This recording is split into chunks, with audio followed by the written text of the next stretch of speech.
awesome, I'm Ava J, and this is Bookish Pixie. So every once in a while, I'll come across a writer or someone online who says something to the effect of, well, everyone knows you can't get published unless you have connections. And I can't even begin to tell you how much it irks me when I hear people say that. So I figured I'd settle the score right here on Bookish Pixie and answer the question of whether or not you need connections to get published. Nope.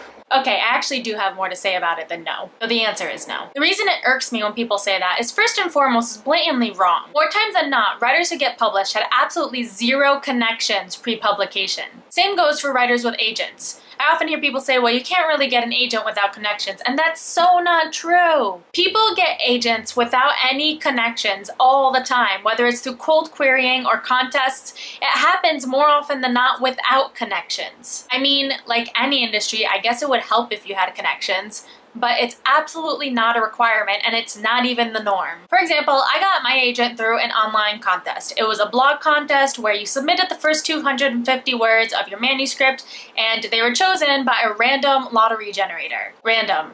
As in, I could have made it in just as easily as I could have not made it in. I happened to make it in, which was great, and I was a runner-up, which was even better because then my now agent requested some pages from my manuscript and everything else was great. But the point is, I didn't know her. In fact, I didn't even meet my agent face-to-face until months after I'd signed with her. And that's the norm. A lot of writers don't even meet their agents for years until after they've signed with them. Writers get agents through cold querying or meeting them at conferences or contests online. Those are basically the big three avenues that I can think of. But point is, you really don't need connections. As far as getting published, it's basically the same thing. Writers get published through indie presses with absolutely zero connections. They also get published by going on submission with their agents, who then send out their manuscripts to editors, who then hopefully like their manuscripts and buy them. But the point is, the writer had zero connections to that editor without their agent, which they got without connections. So no, you really, really don't need connections. The other reason it really irks me is because it completely disregards all the hard work those authors have gone through to get published. By telling people that the only way you can get published is through connections, you're basically saying that those writers who got their books published only got their books published because they happened to know someone,